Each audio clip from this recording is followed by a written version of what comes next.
descarta tanto come potete stare.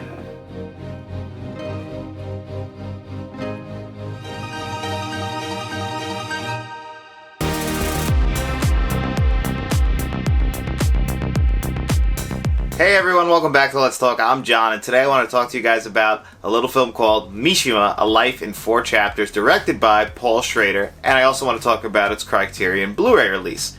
So if you are a fan of film reviews, 4K Blu-ray reviews, TV reviews, video game reviews, and we're doing a lot more tech reviews here on the channel, nothing helps out the channel more than by liking this video and subscribing to the channel. So Paul Schrader is a writer-director who I've always been very fascinated with and been a big fan of. He's written some great Martin Scorsese screenplays such as Taxi Driver, Raging Bull, and The Last Temptation of Christ. And he's also directed a lot of great films such as Cat People, Light Sleepers, Hardcore, and even more recently he's directed some great films starring Ethan Hawke like First Reformed, and a couple of years ago he directed Card Counter starring Oscar Isaac. So Paul Schrader is still making films, and all of his films seem to always explore some of the same topics, and Mishima, A Life in 4 Chapters, is no different. This is a biographical film exploring the life of Japanese writer Yoshio Mishima, who very famously on November 25th, 1970, in demonstration killed himself at the height of his success. He is one of the most famous writers of all time, but his personal life is just as interesting. Paul Schrader loves to explore the human mind, and more specifically, he loves to explore the human male mind and what makes them tick. There are great examples of this in both Raging Bull and Taxi Driver, where both of those films are very much exploring one man's mind and what makes him work. Exploring the rise and the fall of that man, because all of these men very much work very similarly, and these stories work very similar in the sense that they're exploring exactly how these minds work, and they're also and a lot of them are told through narration. Raging Bull has narration, Taxi Driver has narration, and Mishima has narration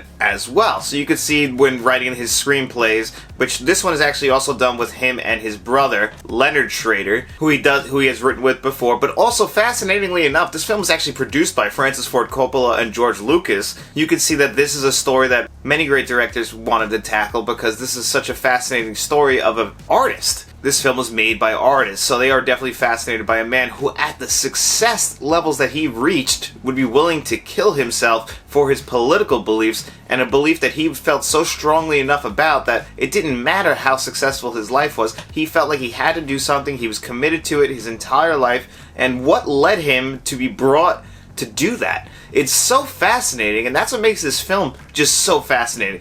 I was blown away by the filmmaking in this. This is such an ambitious project.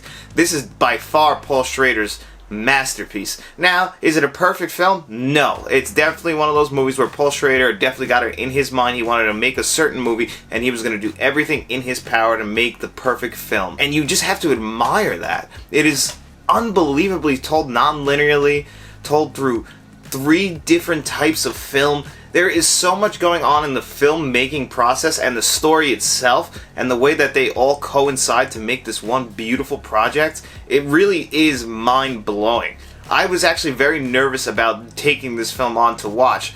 The only reason I even decided to do this is because one of our subscribers, FV, actually recommended this film. He said he wanted to see me tackle this one day after watching our Raging Bull review, and how I felt like that is such a fascinating story about another man whose success led him to do just some unbelievable things, where success really isn't the only thing that people and the human mind should be striving for. Really, what should we be striving for is you want to be successful, but you don't want to do it at the sacrifice of yourself and sacrificing your core beliefs. And I believe that this is what this movie is also trying to tackle as well. I find the entire story to be just so unbelievable, because the way that they tell this story, we're following Mishima told through 3 separate arcs. One is actually on the day of his death, November 25th, 1970, and then we're also seeing his life told in black and white from early in his childhood almost up to present day, and everything that has led him to this day in 1970. Also coinciding with 3 of his novels that he's written, and those stories are told in some beautiful 35mm shot film, very much looking like sets. Like, this is very much trying to lean into that this is a film,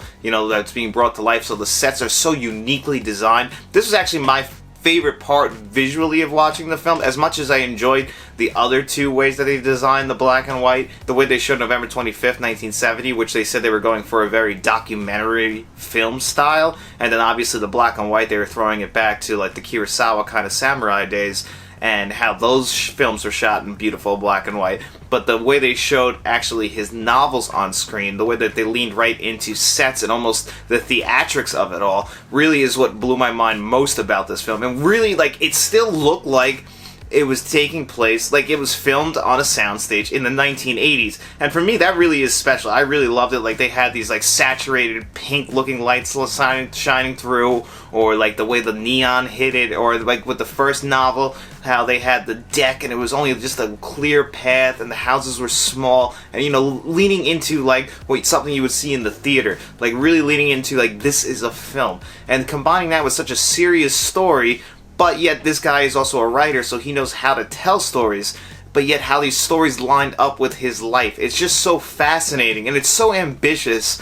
I was blown away watching this movie. I can't believe I've never seen it before. I have heard of it, and I always thought that this is a film I probably would never be able to tackle, because I thought it would be very hard to understand and follow along. But I think as a film watcher, you do build up to stories like this, because this isn't the first time I have seen a story done like this, where it's got more than one non-linear stories being told at the same time. Christopher Nolan loves to do this in such films as Memento or in Dunkirk. In Dunkirk, he's got a story, but it's told from three different people's perspective during 3 different time windows. So I can see that a film like this had inspired a Christopher Nolan in the past, or inspires Christopher Nolan to experiment with filmmaking, because really at the center of this is the filmmaker should be commended. As if the acting is fantastic throughout the entire film, but just everything from set design, costume design, to editing, because some of the transitions from black and white to color are some of the most beautiful transitions that you'll ever see.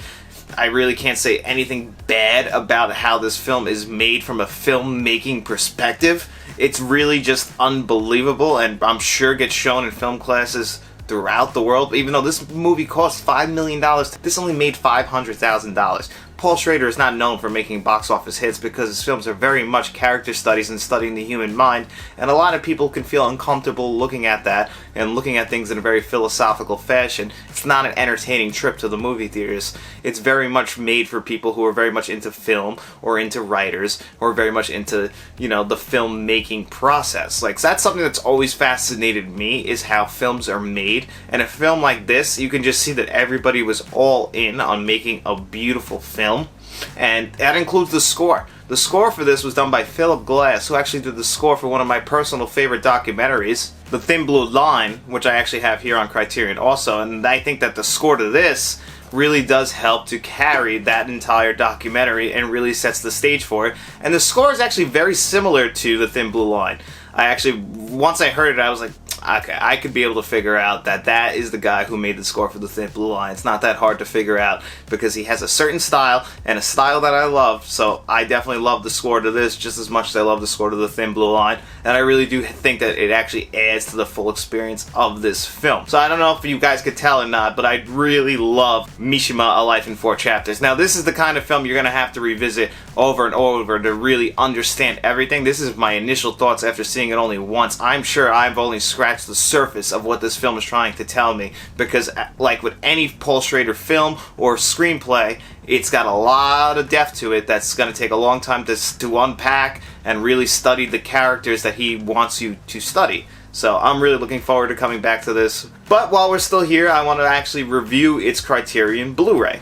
So this is buying number 432. It's not a brand new Blu-ray or anything like that, but I wanted to grab it. I figured this is probably the best way to see this film.